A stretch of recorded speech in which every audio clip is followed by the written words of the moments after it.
Good afternoon. The most common thing that I'm asked is how to maintain the Spirit of Christ within you. I also received, how do I have what you have? And this is precisely why Yeshua prayed at the end of his high priestly prayer constantly, multiple times, that you would have exactly what he has. He said, "For I am in you, Father, and Father, you are in me, and I want them to have all that I have." That means he was praying that you would have exactly what he has. He didn't say some of it. He said all of it. That all of him was in the Father, and all of the Father was in him. Now, I emphasize this because it's important for you to grasp just what that means. That when you have a truth within you, and it rings true to you, and it resonates within you, you need to hold fast to that truth. That means don't do anything to disturb it. Why would you? It has been perfected within you. That truth has become you. So to attempt to alter it in any way is our problem, is that somehow we get the treasure in our hand and we have it, and instantly the flesh begins to manifest within our own corrupt mind, which is the enemy in you, that thinks maybe since you found this, you're supposed to find more. And this is our appetite that leads us to destruction. That's why the gate is wide that leads to destruction. You must know that once you know something is true, to go and find something, you're always going to find what you're searching for. You will always find what you're searching for. If you are terrified of being deceived, then you will prove to yourself that you are deceived. Because the thought that you will be deceived is yours. And the one thing that we always do is try to prove ourselves right. Now hear what I'm saying here. Because my task is to instruct you in the spiritual aspects of these things. And believe me, this is the most complicated thing to unwind in this awful, demented, corrupt world. People ask me, what does the enemy look like? And the very first thing that I'm going to tell you is, look at yourself in the mirror and you will know him. In the same way that the Father communicates to us as a body, so does the enemy. And so he executes his tasks through us. Once you recognize the enemy, you will begin to keep your eye on him everywhere he goes. If the enemy was walking through your house and you knew that he's a liar and a thief and a cheat, well, you're going to be watching that when he picks up something, whether it finds its way into his pocket. You need to do the same with yourself. The enemy wants to provide distractions at alarming rates. When you begin to pay attention, you will find that when you're having a conversation with somebody, nothing was happening before that conversation. But the minute you begin to have a conversation about their spiritual aspects of their life, or about Christ, or about the Father, you're immediately going to have a cell phone ring and chimes come up and cars honking and people trying to interrupt the conversation. Our distractions is what provides that ability that when you read, you have to read the page 10 times. That's because you read 3 words and you allow your mind to go off and to start having a conversation with yourself. If it says there was a high wall, the next thing you're going to do is your mind is going to go to a place where, oh my gosh, I got to build my gate out in the backyard. And then, so you end up reading the line over 10 times. And by the way, while you're doing that, tell me if I'm wrong, but while you're reading, you'll be continuously reading. You'll still be reading. You'll actually be mouthing the words, but you're not hearing them. But at the same time, your mind is somewhere else. So you understand, wow, I just read 3 paragraphs and have no idea what I just read. These are the little things that when you read, you must stop and read the words. Stop on those words and let those words penetrate you. Read those 3 words over and over. Our impatience is one of the single greatest enemies that we have. Patient endurance is what Scripture speaks of. Patient endurance means being okay with reading the same line 500 times and until you grasp what it says. Don't be in a rush to accomplish something like, oh, I've read the book of John. Well, what good has that reading of the book of John done if you don't remember any of it and you don't know what it says? So it does you no good. And these distractions come in alarming ways. That somebody that is so lost and admits that they're completely lost can come and watch these videos and go, oh, I found it. And then within such a short period of time, instantly feel that they've lost everything that they have and then turn and attack you. And then begin to try to tear you down like they know all of the truth all of a sudden. All they are doing is building up the temple that they once had. They have a need to reestablish the lies that they once believed in because they were torn down, rather than holding fast to the truth that they have when it rings inside their body and the truth. And they will be seeking that feeling of that truth ringing inside their body for the rest of their lives. When you fall down, you get injured. Getting back up is always twice as hard the next time. So you have to guard yourself against other truths. Now, let me explain this when I talk about other truths, because a truth is established in you in multitudes of different ways.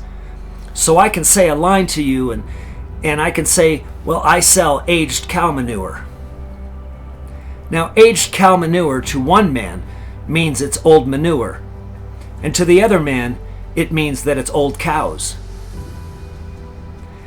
You see how simple that is. And forgive me for using such a simple phrase, but I have to do that so you can see that one thing can be accepted from one person and very, very different to the other.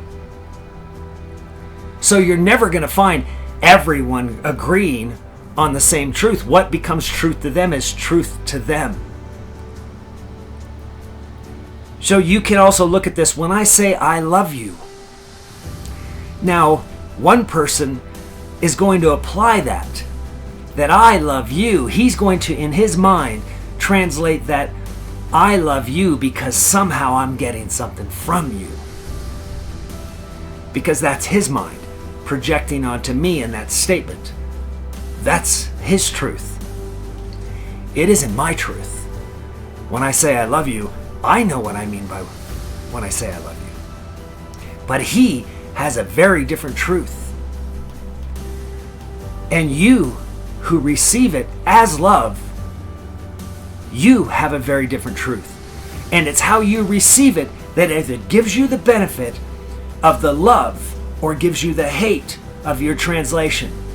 Both are true, not from me, but they're true. One's true in you, accepting it as love, and one true is in him, accepting it as greed. Because that's who he is. And of course, we never want to be wrong. So we will work really hard to prove ourselves correct, especially when we feel like we might be wrong. Now we will work really hard to prop up our own lie and our own issue within us. Now, I felt led to talk to you about this because so much is happening. And Scripture says when you read in the book of Thomas that when one seeks, he will find, and when he finds, he will become troubled. Because it is troubling. One man's translation of what the two witnesses actually are, that it's two people. Well, it is and it isn't. And this is what I mean by the aged cow manure. Because the two witnesses, yes, is in people, not a single person. although a single person might exemplify what the scripture says more than the other. But the reality is the two witnesses are two bodies outside of this planet that cause two different frequencies, two different avenues that will wake up your consciousness in two different ways. Because the truth of the matter is, the two witnesses, when it comes right down to the basics of what that is one is a witness of the lies and one is a witness of the truth. One is a witness and a manifestation of hate, and one is a witness and a manifestation of love. The binary system that we live in, all components make up one. And those two faithful witnesses are the witness that Christ spoke of, because he knew them both. And so his understanding of those two sides, understanding that in one phrase is a lie and one phrase is a truth, and what that individual accepts of either that lie or that truth is what becomes their truth to them. Now you either accept the hate or you accept the love. The only free will that you have is to either accept the love of the Father or accept the hate of the enemy.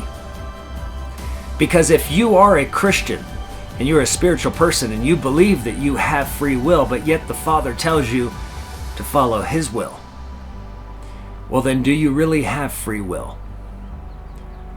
No, you don't. Not if you want to be with the Father. So essentially he said, I'm going to put you free, and I'm going to give you those two choices. And you can either choose to be with me, or you can choose to be with the enemy. That is the only choice you have. So as every thought that enters your mind, you need to check it against that. When I get contacted about people that are attacking me, and it brings into question something that they've said. Somebody says that I said something and I didn't say it at all. But yet they made a statement that I did. And so if somebody comes to me and says, can you re-clarify this because I'm doubting something that you said because of that? Here's the amazing part about this. So I'm going to break this down. And this isn't intended to put anybody individual on blast, because the reality is, as I speak about myself, as I speak about all of you, we are all in the same situation here.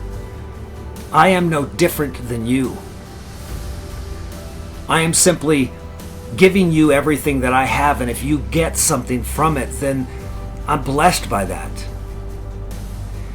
But here's the reality of this, that I have a task, I have a job to do that I'm asked to do, and I'm doing that.